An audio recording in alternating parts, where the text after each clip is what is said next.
सबसे पहले polymer chemistry में what is polymer, then classification of polymer 2 types का, टाइप्स ऑफ पॉलीमर 3 टाइप्स का, types of polymer on the basis of D and L, फिर degree of polymerization, calculation of polymer on the basis of molecular weight, 2 important extra formula on the basis of chemical kinetics, फिर sample 2 types का होता है, homogeneous sample, heterogeneous sample, उसके बाद polydispersity index, then graph of homogeneous and heterogeneous का sample का graph, फिर methods in brief, chain dimension, important formula for numericals. Then सबसे पहले हम पॉलीमर देखेंगे। पॉलीमर जानने से पहले हम जानेंगे कि मोनोमर क्या होता है। मोनोमर एक स्मॉल रिपीटेटिंग यूनिट्स होता है, एक स्मॉल रिपीटेटिंग यूनिट्स को ही हम मोनोमर कहते हैं। जब मोनोमर रिपीट होता है means when monomers repeat then polymer बनता है। अब उसके बाद हमने क्या देखा कि क्लासिफिकेशन ऑफ पॉलीमर 2 टाइप्स का होता है, सिंथेटिक एंड नेचुरल और बायोलॉजिकल पॉलीमर। नेचुरल और बायोलॉजिकल पॉलीमर का एग्जाम्पल है प्रोटीन एंड पॉलीसेकेराइड्स। फिर सिंथेटिक पॉलीमर 2 टाइप का होता है, addition polymer, condensation polymer. Addition polymer में मोनोमर में डबल बॉन्ड्स होता है, कंडेंसेशन में फंक्शनल ग्रुप होता है। इसमें जो मीडियम होता है एडिशन पॉलीमर में, उसमें फ्री रेडिकल चेन होता है, इसमें स्टेप ग्रोथ मैकेनिज्म होती है। एडिशन पॉलीमर में no loss of small molecule, means कोई भी स्मॉल मॉलिक्यूल नहीं निकलता है, स्मॉल मॉलिक्यूल जैसे H2O टाइप का। बट नेचुरल पॉलीमर में loss of small molecule means H2O release होता है। इसका एग्जांपल क्या है एडिशन पॉलीमर का? PVC means polyvinyl chloride. इसका एग्जांपल क्या है? एक चेन टाइप का। फिर टाइप्स ऑफ पॉलीमर 3 टाइप के होते हैं।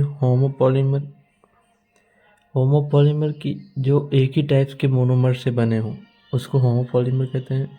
कोपॉलीमर जो 2 या 2 से ज़्यादा पॉलीमर्स से बने हों रैंडम तरीके से, उसको कोपॉलीमर कहते हैं। ब्लॉक पॉलीमर 2 या 2 से ज़्यादा monomer units repeat on alternate position पे 2 या 2 से ज़्यादा रिपीटेटिंग यूनिट्स से ब्लॉक पॉलीमर बनता है। फिर types of polymer on the basis of D and L. D means dextro and L means लेवो। तो इस टाइप से 3 टाइप का होता है। आइसोटेक्टिक, इसमें asymmetric carbon means chiral carbon जो रहता है उस पर कॉन्फ़िगरेशन सेम रहता है। फिर एटेक्टिक पॉलीमर, इसमें रैंडम कॉन्फ़िगरेशन रहता है मीन्स एसिमेट्रिक कार्बन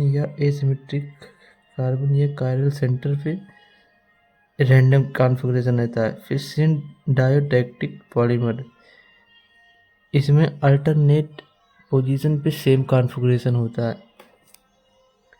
फिर हमने क्या देखा? Degree of polymerization. Degree of polymerization क्या करता है कि ये नंबर ऑफ मोनोमर्स यूनिट बताता है कि नंबर ऑफ मोनोमर्स यूनिट कितने हैं ये बताता है। इसको हम P से डिनोट करते हैं। P is equal to capital M by small m। Capital M क्या होता है? Mass of polymer. Small m क्या होता है? Molar mass of monomer unit. Small m molar mass of monomer unit. फिर हमने क्या देखा कि calculation of polymers on the basis of molecular weight. ये होते हैं 3 टाइप के। 3 टाइप के होते हैं, number average molecular weight, weight average molecular weight और जेड एवरेज मॉलिकुलर वेट। अब हम देखेंगे number average molecular weight. Number average molecular weight को Mn से रिप्रेजेंट करते हैं। Mn is equal to summation Ni into Mi upon summation Ni, where summation Ni is equal to ith number of polymer and small mi is equal to molecular mass of ith number of polymer. जैसे N1 polymer है तो N1 polymer का molecular mass हुआ M1। N2 polymer है तो N2 polymer का molecular mass हुआ M2। ऐसे ही Ni मीन्स ith पॉलीमर का मॉलिकुलर मास हुआ Mi। ऐसे ही हम फार्मूला बना लेंगे। फिर इसमें एक एक्स्ट्रा फार्मूला है Mn is equal to M1 upon 1 minus P where P is equal to degree of polymerization. अब Mn means number average molecular weight को डिटरमाइन किससे करते हैं, मीन्स इसका मेथड ऑफ डिटर्मिनेशन क्या है, ऑस्मोमेट्री। ऑस्मोमेट्री से हम Mn डिटरमाइन करते हैं। उसके बाद वेट एवरेज मॉलिकुलर वेट को Mw से रिप्रेजेंट करते हैं।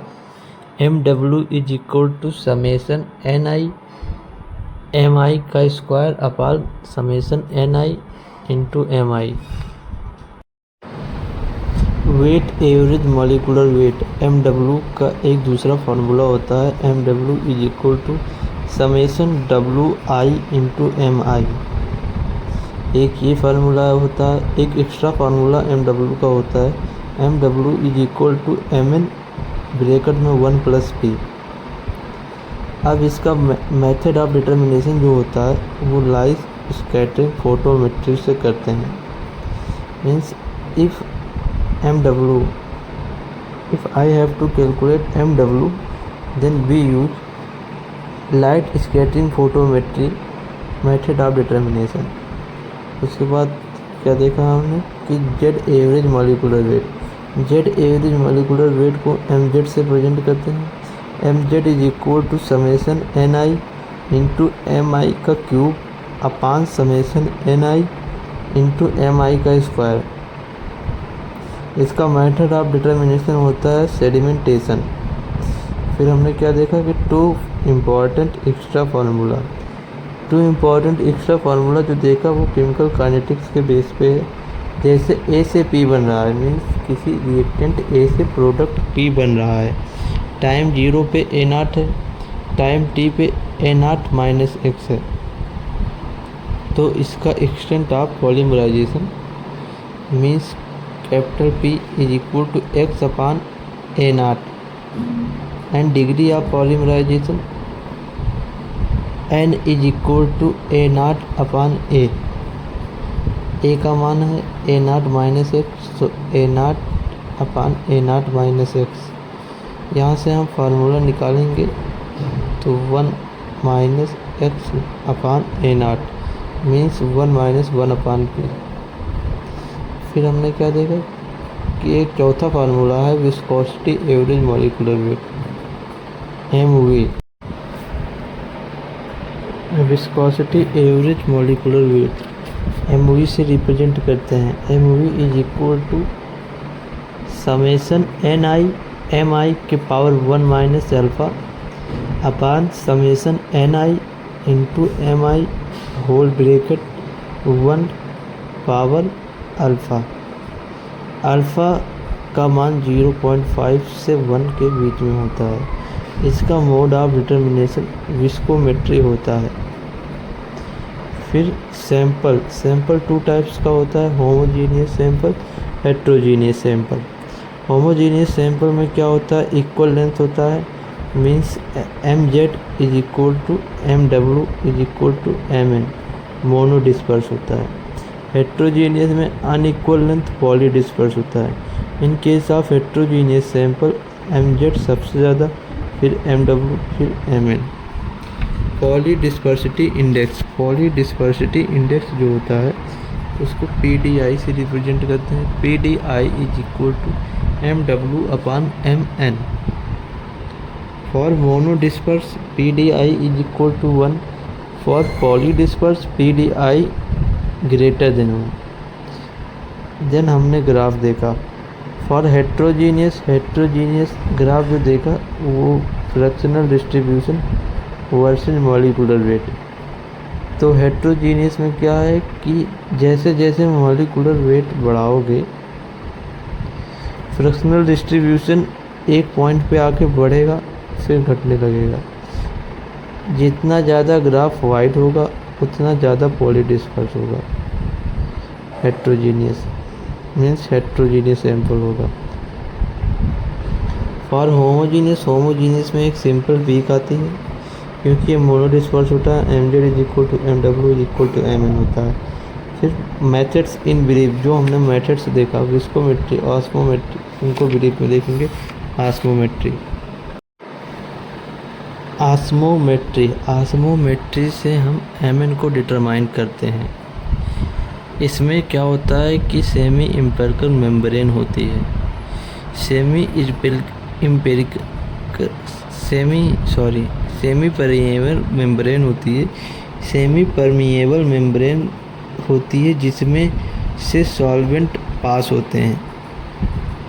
ठीक है, इसमें एक इक्वेशन आता है, आप सीधे याद कर लो। Pi upon C is equal to 8 RT upon M plus BC।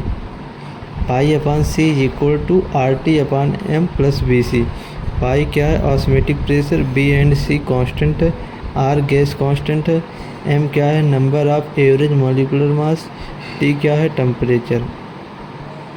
जो इक्वेशन स्टार है उसको हम RT से डिवाइड करेंगे तो एक और फार्मूला बनेगा। Pi upon C RT is equal to 1 upon MN plus BC upon RT। अब इसमें एक ग्राफ पूछते हैं, pi C upon RT versus 1 upon T, तो y plus mx, y equal to mx plus C वाला graph बनेगा। आप देख लीजिएगा इसको। उसके बाद हमने देखा विस्कोमेट्री। इसमें रिलेटिव विस्कोसिटी होती है। विस्कोसिटी ऑफ सॉल्यूशन को ईटा से डिनोट करते हैं, विस्कोसिटी ऑफ प्योर सैंपल को ईटा नॉट से। तो relative viscosity is equal to eta upon eta not.